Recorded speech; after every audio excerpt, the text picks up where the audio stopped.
On mange quoi ce soir? C'est la série de recettes que j'ai créée pour ne plus jamais te poser la question avec 15 minutes de préparation maximum. Là, je sais que je vais outrer beaucoup de personnes, mais on va se faire une recette de lasagne express. Les puristes, passez votre chemin, vous allez pas tenir. Ma seule préparation là, ça va être une béchamel. Donc je vais venir délayer dans du lait de soja, de la fécule de maïs. Évidemment, je rajoute sel, poivre et muscade. Un petit peu d'ail en poudre aussi.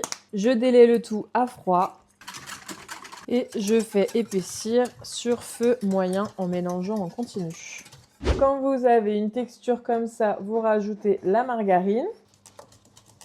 Ensuite, moi, je vais récupérer un gros bocal de purée de poivrons, mais ça marche très bien avec de la sauce tomate. J'en mets un petit peu au fond. Je viens poser mes premières plaques de lasagne.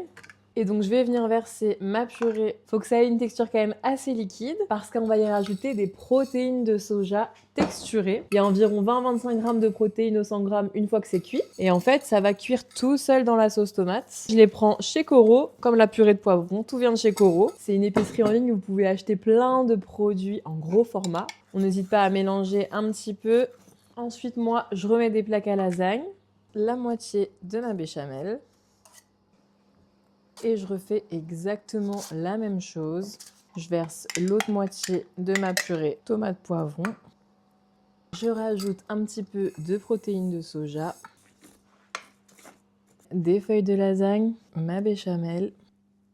Et moi, j'aime bien finir avec un petit peu de crème végétale, donc je vais en mettre sur le dessus.